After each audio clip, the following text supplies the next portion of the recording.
अस्सलाम वालेकुम everyone, this is Mian Akbar. Hopes आप सब लोग ठीक होंगे और मेरी वीडियोस आपको पसंद आ रही होंगी।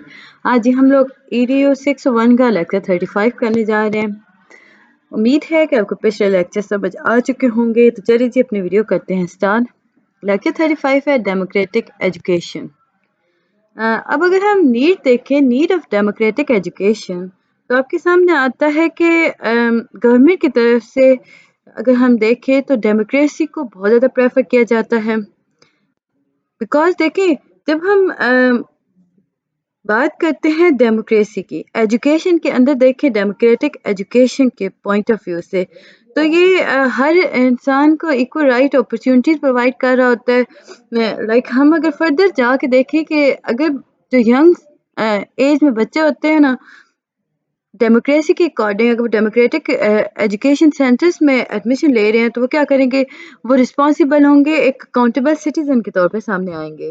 डेमोक्रेटिक स्कूल्स की अगर हम बात करें, तो इसमें पता ये चला कि ये वो स्कूल्स हैं जिनके अंदर हर एज, पूरी सोसाइटी के अंदर हर एज को आज़ादी होती है कि वो पार्टिसिपेट कर सके जमहूरियत के अंदर। डेमोक्रेसी बेसिकली जमहूरियत को कहा जाता है। फर्दर बताया गया था कि जो जमहूरियत के हामी लोग होते हैं, वो वो चाहते हैं, वो स्कूल्स के अंदर उनकी जिम्मेदारी हो जाती है कि वो खुद को पावर में रखते हैं, रिस्पॉन्सिबिलिटीज को दे के चलते हैं। वो अपने, अब ये वो वक्त होता है स्कूल में कि बच्चे जो होते हैं अपना ज़्यादातर हिस्सा लाइफ का वो स्कूल में गुजार होते हैं। सो डेमोक्रेटिक अंदाज में उन्हें वहाँ पे अपनी ज़िंदगी गुजारनी चाहिए। डेमोक्रेटिक इन्वायरमेंट, इसमें अगर हम देखें तो जब इंडिविजुअल को हम बाउंड कर देते हैं ना लिमिटेशन के अकॉर्डिंग, एक्सपेक्टेशंस के अकॉर्डिंग, तो वो क्या करता है, वो डेमोक्रेटिक के अंदर या डेमोक्रेटिक एनवायरनमेंट के अंदर वो उसमें वो खुद को नरिश नहीं कर सकता, या यूँ कह ले कि वो फर्दर उसमें मूव नहीं कर सकता। जॉन डेवी ने कहा था कि जो सोशलिस्ट इंस्टीट्यूशंस होते हैं ना, वो ऐसे होने चाहिए जिनके अंदर आप प्रोड्यूस कर सको, मैनेज कर सको डेमोक्रेसी को। फर्दर आपके पास आता है democratic education form of democracy. इसमें हम देखें तो पब्लिक एजुकेशन आ गई, इकोनॉमिक फैक्टर्स आ गए, स्पेसिफिक गोल्स आ गए, प्रैग्मेटिक इम्प्लिकेशंस आ गई। ये फर्दर अगर हम करें ना, तो डेमोक्रेसी को इन सारी चीज़ों को मिला के ना 3 हिस्सों में तकसीम कर दिया गया। इंस्टीट्यूशनल रिपब्लिकनिज्म, इसमें हम बात करें तो पब्लिक की बात की गई, रिपब्लिकनिज्म की बात की गई, पॉपुलर डेमोक्रेसी की बात की गई और डीप डेमोक्रेसी की बात की गई।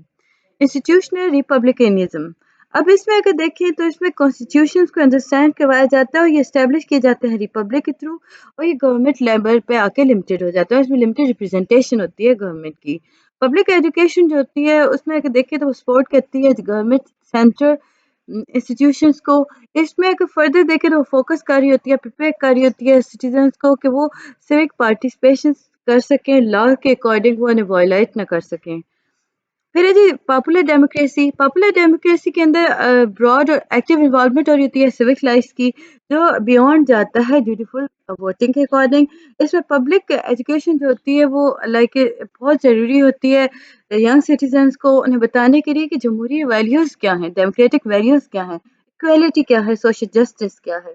एजुकेशन के अंदर क्रिटिकल एनालिसिस होना चाहिए, और ये क्रिटिकल एनालिसिस होता है कंटेम्प्रेरी आइडियाज़ का, कंडीशंस का और इवेंट्स का।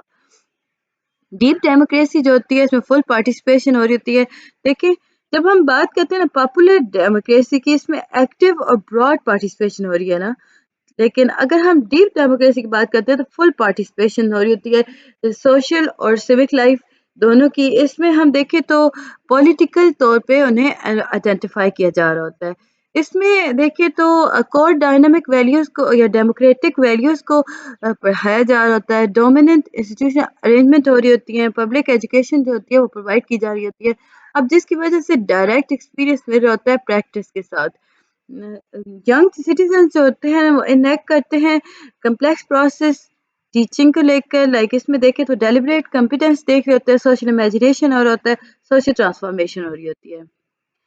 वोकेशन देखें, फर्दर देखेंगे, जॉन डेवी ने कहा था कि देखिए पेशा जो होता है ना, ये एक ऐसा जरिया है जिससे आप सोशल सर्विसेज को बैलेंस कर सकते हो।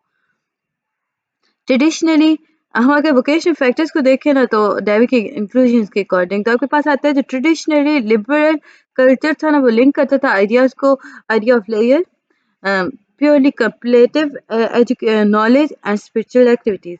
वोकेशंस को उन्होंने कहा था कि ये इम्पोर्टेंट है हर तरीके से। वोकेशन जो है इसके अकॉर्डिंग देखा जाए तो ये आपको डायरेक्शन लाइफ एक्टिविटीज़ की प्रोवाइड कर रही होती है। इसमें इंडिविजुअल जो होते हैं वो यूज़फुलनेस की तरफ जाते हैं, वो लाइक एसोसिएट करना सीख जाते हैं। फर्दर आपके पास आता है क्रिटिसिज्म। अब क्रिटिसिज्म भी हुए थे डेमोक्रेटिक एजुकेशन के अंदर। इसमें फर्स्ट क्रिटिसिज्म था कि वो डिपेंडेंस ऑफ चिल्ड्रन था। अब यंग एज के जो बच्चे होते हैं वो बहुत सारी चीज़ें इनकैपेबल होते हैं करने में, लाइक उन्हें अथॉरिटेटिव फिगर्स की ज़रूरत होती है जो उन्हें गाइड करता है, डायरेक्ट करता है। लैक ऑफ अथॉरिटी इस सोसाइटी के अंदर अगर हम देखें तो होल नीड जो होती है वो री-एस्टैब्लिश कर देती है अथॉरिटी की वैल्यूज़ को। आप इसमें एक्सट्रीम फिलॉसफी देखें, एक्सट्रीम फिलॉसफी के अंदर क्रिटिक्स का मानना था कि जो डेमोक्रेटिक एजुकेशन है वो एक्सट्रीम फिलॉसफी के अकॉर्डिंग है। लाइक इसे राइट और टीचर्स के बारे में मतलब कहा गया था कि स्टूडेंट्स के पास सारे राइट्स हैं और टीचर का कोई राइट ही नहीं है। लर्निंग इसमें बताया गया था कि बच्चे जो होते हैं अपनी डिवाइसेस को छोड़ देते हैं वॉलेंटरी, लाइक वो ये वॉलेंटरी नहीं कर रहे होते, बट उनसे ज़बरदस्ती उनसे उनकी वैल्यूज़ को हटा दिया जाता है। सेल्फ डायरेक्टेड क्रिटिक ने एक और क्वेश्चन राइज किया था कि बच्चे जो होते हैं अगर डेमोक्रेटिक एजुकेशन के बिहाफ पे चले तो वो क्या सेल्फ डायरेक्टेड हो सकते हैं या नहीं। टायरनी ऑफ मेजॉरिटी की अगर बात करें तो इस एजुकेशन के अंदर आपके पास आता है कि हर स्टूडेंट जो होता है वो सफ़र करता है कोर करिकुलम के अकॉर्डिंग, जो कि स्टिफर करता है इंडिविजुअलिज्म को। तो ये था जी लेक्चर 35। उम्मीद है कि आपको समझ और पसंद आया होगा। काइंडली मेरे चैनल को लाइक और सब्सक्राइब कर दीजिएगा और वीडियो को एंड तक देखा करें। Lecture 36 classical education. अब हम देखते हैं मार्टेनियस कैपला। ये वो इंसान है जिन्होंने इंट्रोड्यूस कराया था क्लासिकल एजुकेशन मूवमेंट को, और ये मिडिल एज की हम बात करें। ये वो एज है जब रोमन एम्पायर जो थी वो नॉर्थ अफ्रीका तक पहुंच चुकी थी। लेकिन 5th और 15th सेंचुरी एक ऐसी एरा है जिसके अंदर रोमन एम्पायर का फॉल आउट हुआ था, लाइक वो एज ऑफ डिस्कवरी हम कहते हैं। यहाँ पे इनिशिएट हमने बात की कि क्लासिकल एजुकेशन मूवमेंट को मिडिल एज के दौर पे इनिशिएट कर दिया गया था, कैरिकुलम को डेवलप कर दिया गया था, पेडागोगी क्लासिकल एजुकेशन को लेके चल रही थी। अब क्लासिकल एजुकेशन मूवमेंट आपके सामने आती है। क्लासिकल एजुकेशन मूवमेंट जो है उसमें एजुकेशन सिस्टम जो था वो ट्रेडिशन से ज़्यादा वेस्टर्न कल्चर पर बेस करता था। 7 लिबरल आर्ट्स से इसमें एजुकेशनल क्लासिकल एजुकेशन की बात करें वो 3 प्रोसेस पे चलती है। ट्राइवियम, 4 पार्ट, अगर 4 पार्ट प्रोसेस है तो वो कॉजेटिवियम है, और अगर 5 है तो 5 सेंसेस होगा। अब देखते हैं ट्राइवियम में है क्या था। ग्रामर, लॉजिक, रेट्रिक यानी कि बहस करना। ट्राइवियम के अंदर 3/4 वे था। इसमें आपके पास आ गई ग्रामर, लॉजिक और रेट्रिक। कॉरियम के अंदर देखें तो इसमें आ जाता है अर्थमेटिक, म्यूजिक, ज्योमेट्री, एस्ट्रोनॉमी। अगर डेवलपमेंटल देखिए वही चीज़ हमें बताई गई थी ग्रामर और लॉजिक और ट्रिक के अगर देखा जाए तो लर्निंग अगर इसमें हम देखें ना ट्राइवियम के अंदर, तो ट्राइवियम बेस्ड एजुकेशन जो होती है वो लर्निंग को ऑर्गेनाइज करती है। इसमें मैच्योर कैपेसिटी होती है, माइंड के चाइल्ड माइंड को देखा जा रहा होता है, यूज़ किया जा रहा होता है टीचिंग मेथड्स को, मटीरियल्स को, जो कि स्टेज ऑफ डेवलपमेंट के अंदर काफ़ी वर्कआउट करते हैं। इन साइफ ऑफ पेडागोगी देखें तो हर डिसिप्लिन जो होता है उसके पास ग्रामर होता है यानी सेट ऑफ रूल्स हो गए, वोकैबुलरी हो गई, लॉजिक्स हो गई, रेटरिक हो गई यानी कि स्टोरीज हो गई, डिस्कोर्स हो गया, एप्लीकेशंस हो गई। अब जी क्लासिकल एजुकेशन ग्रामर स्टेज हम देखते हैं तो ये 5th ग्रेड के होते हैं, के 5th ग्रेड होता है। अब देखिए जी ग्रामर स्टेज होती है वो स्कूलिंग के फर्स्ट फ्यू ईयर्स के अंदर स्टार्ट हो जाती है, लाइक 5th ग्रेड से आप कह दो, के से 5th ग्रेड तक हम कर दो। अब जी ये वो ईयर होते हैं जहाँ पे बिल्डिंग ब्लॉक्स के तौर पे लर्निंग को लिया जाता है। यंग बच्चे जो होते हैं उनका उनका जो नेचुरल फॉन्डनेस होती है ना मेमोराइजेशन की, रेपिटेशन की, वो ज़्यादा होती है। बच्चे जो होते हैं स्टेज के अंदर मेमोराइज कर लेते हैं और वो इसे एज अ फन लेते हैं। माइंड जो होता है वो हर इन्फॉर्मेशन को ऑब्जर्व कर रहा होता है। इसमें अगर देखें तो एजुकेशन इन्वॉल्वमेंट जो हो रही होती है वो सेल्फ एक्सप्रेशन, सेल्फ डिस्कवरी से बियॉन्ड होती है, यानी उससे ज़्यादा बढ़ रही होती है। इसमें लर्निंग को फैक्ट्स के थ्रू याद रखा जा सकता है। 6 to 8 ग्रेड, यहाँ पे लॉजिक के बारे में हम बात करते हैं, ये डायलेक्ट स्टेज होती है। याद रखिएगा 6 to 8 ग्रेड जो है वो डायलेक्टिक स्टेज है। ये इसमें अगर हम देखें तो ये 5th ग्रेड के बाद हम देखें ना बच्चे का माइंड जो होता है वो انالیٹیکلی سوچنے لگ جاتا ہے. مڈل اسکول اسٹوڈنٹ جو ہوتے ہیں وہ لیس انٹرسٹڈ ہو جاتے ہیں فیکٹس کو فائنڈ کرنے میں. لائک وہ سمپل کوشچن کہتے ہیں وائی. اب گرامر آف ڈسپلن کی اگر ہم بات کریں تو اس میں آرڈر ریلیشن شپ آ جاتا ہے. یہ وہ ٹائم ہوتا ہے جب بچوں کی کیپیسٹی ہوتی ہے وہ ایبسٹریکٹ تھاٹ کی طرف ایکسپینڈ کر رہی ہوتی ہے اور یہ ریپڈلی ایکسپینڈیشن ہو رہی ہوتی ہے. چلڈرن جو ہوتے ہیں وہ اٹریکٹ کرتے ہیں آرگومنٹ سے اور ایبسٹریکٹ آئیڈیاز سے. اس میں اسٹوڈنٹ جو ہوتے ہیں وہ ریزنس کو لرن کر رہے ہوتے ہیں آئیڈینٹیفائی کر رہے ہوتے ہیں کریٹیکل ایزمپشنس کو لاجیکل فیلسیز کو اور انکنسسٹینسیز کو. 9 to 12th گریڈ یہ وہ اسٹیج ہے جب بچہ جو ہوتا ہے نا وہ like first 2 stages of grammar اور لاجک کو ڈیولپ کر چکا ہوتا ہے. اس پوائنٹ پہ آ کے جو ہائی اسکول اسٹوڈنٹس ہوتے ہیں وہ رائٹ ٹو اسپیک کرنا وتھ فورس اینڈ اوریجنلٹی سیکھ لیتے ہیں. اسٹوڈنٹ جو ہوتے ہیں وہ ایبسٹریکٹ تھنکنگ کو ایڈوانس لیول پہ لے جاتے ہیں ایکسپریس کرتے ہیں اپنے اوپینین کو. افیکٹو کمیونیکیشن ڈبیٹس ہو گئیں اپولوجسٹکس ہو گئیں اسپیچ ہو گئی ایزی ایسے رائٹنگ ہو گیا ڈراماز ہو گئے.